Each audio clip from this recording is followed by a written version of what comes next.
প্রথমে সবাই শুনতে পাচ্ছে,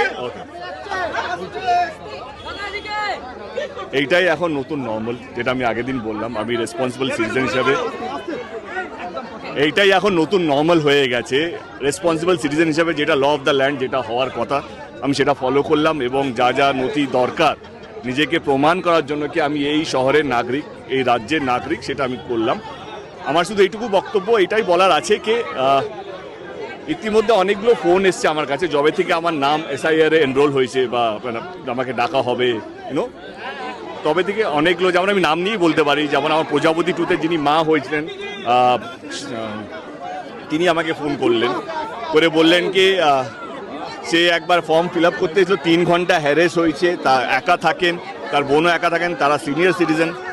আমার মনে হয় কি যেহেতু আমাদের দেশে সবচেয়ে বড় উৎসব হচ্ছে নির্বাচন এবং পৃথিবীর সবচেয়ে বড় ডেমোক্রেটিক কান্ট্রি হচ্ছে ভারতবর্ষ। এর আগেও ভারত লাইনে লেগেছিল, ইন্ডিয়া লাইনে ছিল যখন নোটবন্দি হয়েছিল, যখন পুরো দেশ লাইনে লেগেছিল, তখন আমি সেটাকে সাপোর্ট করেছিলাম। কোথাও যেন আমার মনে হয়েছিল কি না, এটা দেশের ভালোর জন্য, কালো টাকা কোথাও যেন চলে যাচ্ছে, তখন দলের একটা আলাদা নিয়েছিল। আমি নিজে হেডলাইন দেখলেই বুঝতে পারবেন, তখন আমার মনে হয়েছিল ঠিক। কিন্তু আজকে মনে হচ্ছে কি না, এইটা যারা সিনিয়র সিটিজেন বা যারা অসুস্থ তাদেরকে আমার মনে হয় কি একটু রিলিফ দেওয়া দরকার। কারণ একজন যে 50 বছর একটা বাড়িতে থাকে তাকেও প্রমাণ করতে হচ্ছে, কিন্তু সে একা থাকে, শরীর খারাপ, সে আসতে পারছে না। আমি কথাটা কেন বলছি, কারণ নোটবন্দির সময় বলতে পারিনি, কারণ নোটবন্দির সময় আমরা ইকোনমিক্যালি এত বড় কান্ট্রি নই। কিন্তু হ্যাঁ, যখন নির্বাচন হয়, যখন ইলেকশন হয়, যখন ডেমোক্রেসি নিয়ে কথা বলতে পারি, আমার মনে হয় ভারতবর্ষের সবচেয়ে বড় গর্ব হচ্ছে আমাদের ডেমোক্রেসি।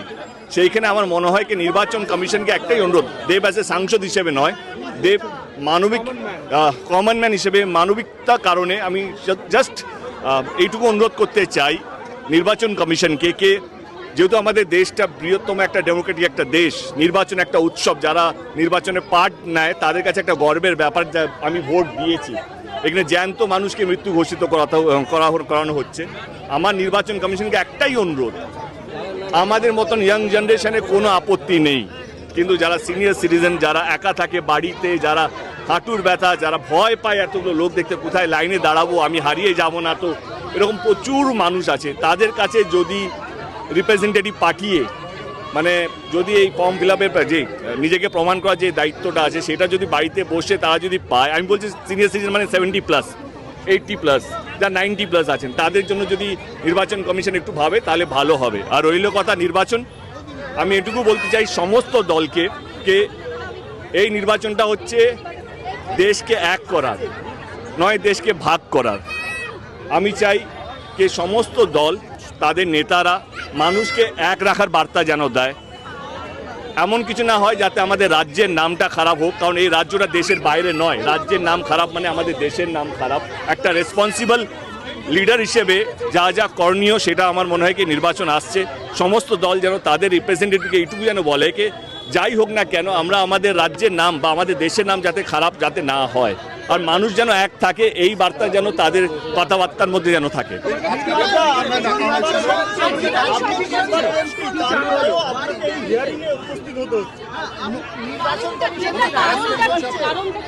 তোমরা তো রিপোর্টার, তোমাদের কাছেই কারণ নেই।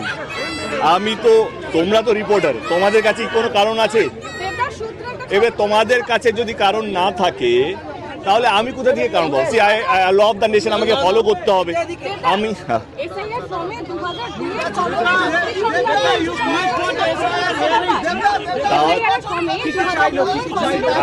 ফর্ম যেভাবে এসছে আমরা ফিল আপ করেছি, তারা তাদের মনে হয়েছে, আমি কাউকে দোষারোপ করছি না কি এটা নির্বাচন কমিশনের ভুল বা এটা দেবের ভুল। আমি এটুকু বলতে চাই কি এর আগে আমি 2014 থেকে আমি ভোট দিতে শুরু করেছি, 11 থেকে। তার মানে কি আমার 3টে ভোট কি নালিড হয়ে গেল? যারা 2011, 14, 16, 19, 21, 24-এ ভোট দিয়েছে তারা কি তাহলে আনভ্যালিড হয়ে গেল? তো সেটাই মনে হচ্ছে কি নির্বাচন কমিশন নিশ্চয়ই কিছু একটা ভাবনা চিন্তা করছে। এটা ভুল না খারাপ, আমার দলের স্পোক পারসন এবং কালকে দিদিও ফেসবুক লাইভ করে বা বলেছেন। এবার আমার মনে হয় কি নির্বাচন কমিশন এবং রাজনীতি চলতে থাকবে। আমার কষ্ট হচ্ছে ওই সিনিয়র সিটিজেনদেরকে নিয়ে যারা হয়তো লাইনে বেশিক্ষণ দাঁড়াতে পারে না, হয় না, আধ ঘন্টা বেশি লাইনে দাঁড়াতে পারবে না, হাঁটু ব্যথা বা অনেক সমস্যা হতে পারে, অনেক সমস্যা হয়, তাদেরকে একটু আমার মনে হয় প্রায়োরিটি দেওয়া উচিত।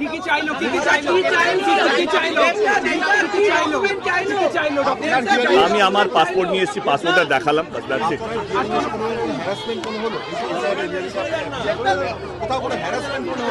আমার মনে হয় কি, যেহেতু আমি সাংসদদের বা পলিটিশিয়ানদের হ্যারেস শব্দটা তাদের জীবন থেকে সরিয়ে দেওয়া উচিত। কারণ এই দল করলে ওই দল হ্যারেস করবে, ওই দল করলে এই দল হ্যারেস করবে, এটা এখন নিউ নর্মালও হয়ে গেছে। মানে এমন নয় কি আমি খুব যে পলিটিক্সে আসার পরে যে খুব নর্মাল লাইফ লিড করছি তা নয়, মাঝে মাঝে এমন এমন জিনিস ঘটতে থাকে আমার জীবনে, সেটা অকল্পনীয় থাকে বা আনপ্রিপেয়ার্ড থাকে। তো এটাই বলবো কি, হ্যারেস শব্দটা কোনো পলিটিশিয়ানের জন্য থাকা উচিত না। এই দলে থাকলে ওই দল হ্যারেস করবে, ওই দলে থাকলে এই দল হ্যারেস করবে।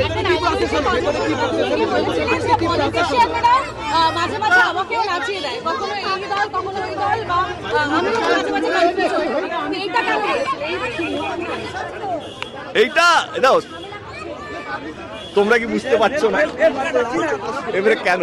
আমার মনে হয় এটা তো সত্যি, মানে আজকাল যা হচ্ছে, মানে যেমন ভাবে হচ্ছে, মানে এই এসআইআর যদি হওয়ার ছিল তা 1 বছর আগে হয়নি কেন? আমার প্রথম প্রশ্ন এটা। যদি এসআইআর হওয়ারই কথা, ইলেকশনে 2 মাস আগে, যে নিজেকে প্রমাণ করতে যদি কারো 3 মাস লাগে, 2 মাস লাগে, সেটা কেন ইলেকশনে 1 মাস আগে এটা শুরু হবে? আমার প্রথম প্রশ্ন, এসআইআর যদি লাগু হওয়ার কথা তাহলে 1 বছর আগে শুরু হয়নি কেন? কারণ সবাই জানে বাংলায় নির্বাচন 2026-এই হবে, এপ্রিল মে মাসে পেজগুলো শুরু হয়ে যাবে, 5টা 6টা 7টা যতগুলো পেজ হবে না কেন, সেটা তো আমরা জানি। জুন থেকে মেয়ের মধ্যে আমাদেরকে রেজাল্ট ডিক্লেয়ার করতে হবে। এসআইআর যদি শুরু করারই কথা ছিল তাহলে 1 বছর আগে থেকে শুরু হলো না কেন? এটা আমার প্রথম প্রশ্ন নাগরিক হিসাবে। সাংসদ দূরের কথা, আমি টিএমসির সাংসদ বা আমি একজন রাজনীতিবিদ, সেটা দূরের কথা। আমি বিজেপি থাকি বা টিএমসি থাকি বা সিপিএম থাকি বা কংগ্রেস থাকি, সেটার থেকে ঊর্ধ্বে হচ্ছে, যদি এসআইআর শুরু করার কথা ছিল তাহলে 1 বছর আগে শুরু হলো না কেন? এত কম টাইম, শর্ট নোটিসের মধ্যে যারা প্রমাণ করতে পারলো যারা। এখন আরেকটা জিনিস, এটা ঠান্ডা, এই ঠান্ডার মধ্যে আমাকে সেই মেসেজগুলো এসছে যে এত ঠান্ডার মধ্যে কি করে যাব, এই হচ্ছে, এইটাও একটা বিষয়। তো যারা প্রমাণ করতে 1 মাস দেরি হবে তাদের নাম উঠবে না। আর মনে হয় এইটা ইলেকশন কমিশনারকে বিনীতি, মানে জোড়ো হাত করে অনুরোধ করলাম যে এইটা সিনিয়র সিটিজেনকে নিয়ে একটু ভাবুন, তারা যেন বাড়িতে বসে, কারণ তারা অনেক সময় লাইনে অনেকক্ষণ দাঁড়াতে পারে না, তাদের পায়ে ব্যথা, সিঁড়ি চাপতে পারে না, ভয় লাগে এত ভিড়ের মধ্যে কোথায় লাইন লাগাবো, লোকে হাসবে কি না, হয় না? অনেক সময় অনেক মানুষ কথা বলতে পারে না, ভয় লাগে কি কোথায় গিয়ে কী কথা বলবো, সেই প্রসেসটা জানে না, ভয়ে হয়তো বেরোতেই পারলো না। তার জন্য আমাদের ইলেকশনটা যেন হ্যাম্পার না হয়। যেই জিতুক, মানে আমি বলছি আমার দল জিতুক বা অন্য দল জিতুক, যেই জিতুক, কিন্তু কোনো ভোটার বেঁচে থাকা অবস্থায় শহরের নাগরিক হিসেবে তার যেন ভোটের অধিকারটা যেন ইলেকশন কমিশনের চক্করে যাতে না চলে যায়।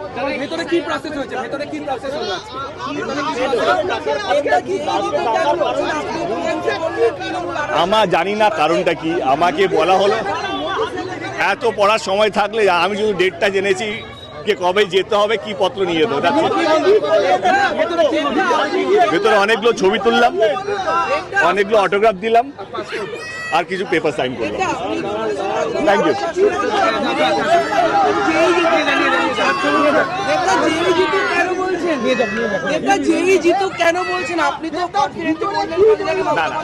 দেব অ্যাজ এ সাংসদ আমি চাই, আর আমি জানি আমার দল জিতবে। দেব অ্যাজ এ মানুষ, যখন আমি লাইনে দাঁড়িয়েছি, আমি সাধারণ মানুষের কথা ভাবছি কে তাদের কোনো দায় নেই কে জিতবে, তারা যেন হ্যারেস না হয়, তারা যেন মানে তাদেরকে যেন প্রমাণ করতে এইটা না হয় 2 মাস লেগে গেল তখন নির্বাচন শেষ হয়ে গেল। আমি তাদের হয়ে কথা বলছি।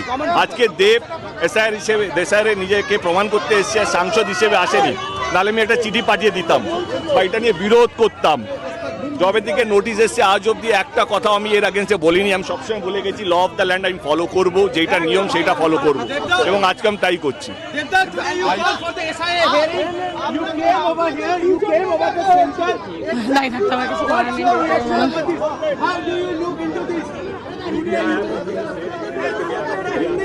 হ্যাঁ হ্যাঁ ছেড়ে দাও, চলো হিন্দি ইংলিশ একই প্রশ্ন 500 বার করছিস। দেব 3 বার উত্তর দিয়ে দিয়েছে, 3 বার উত্তর দিয়েছে,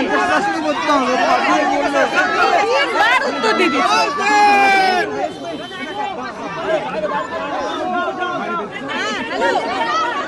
এখনো বলছে পাসপোর্ট দেখি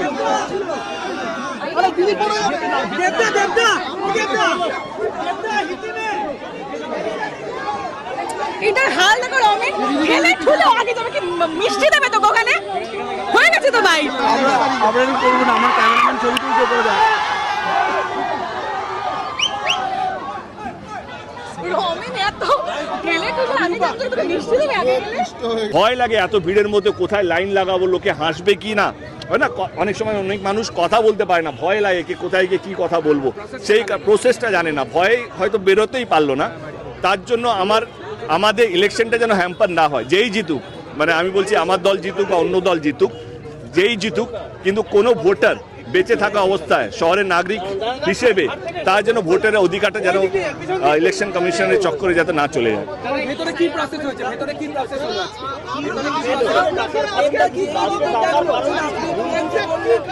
আমার জানি না কারণটা কি, আমাকে বলা হলো এত পড়ার সময় থাকলে আমি শুধু ডেটটা জেনেছি কে কবে যেতে হবে, কি পত্র নিয়ে যেতে হবে। ভেতরে অনেকগুলো ছবি তুললাম, অনেকগুলো অটোগ্রাফ দিলাম, আর কিছু পেপার সাইন করলাম। Thank you.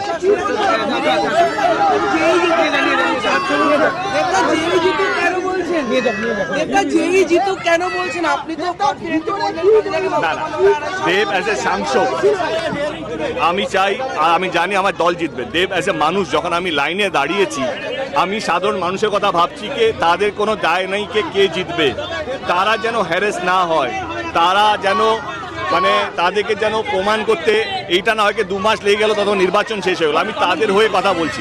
আজকে দেব এসআইআর হিসেবে দেশারে নিজেকে প্রমাণ করতে এসছে, সাংসদ হিসেবে আসেনি, নাহলে আমি একটা চিঠি পাঠিয়ে দিতাম বা এটা নিয়ে বিরোধ করতাম। যবে থেকে নোটিশ এসছে আজ অব্দি একটা কথা আমি এর আগেন্সে বলিনি। আমি সবসময় বলে গেছি ল অফ দ্য ল্যান্ড আমি ফলো করব, যেটা নিয়ম সেটা ফলো করব, এবং আজকে আমি তাই করছি।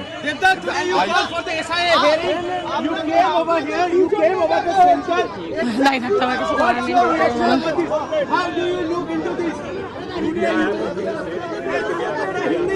হ্যাঁ ছেড়ে দাও, চলো। হিন্দি ইংলিশ একই প্রশ্ন 500 বার করছিস, দেব 3 বার উত্তর দিয়ে দিয়েছে। 3 বার উত্তর দিয়েছে, 3 বার উত্তর দিয়ে দিয়েছে।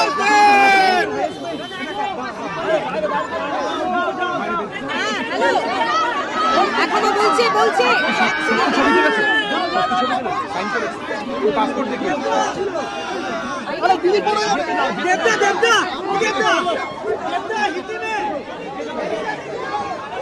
এটার হাল দেখো রমেন, ঠেলে ঠুলে আগে যাবে কি মিষ্টি দেবে তো ওখানে, হয়ে গেছে তো ভাই।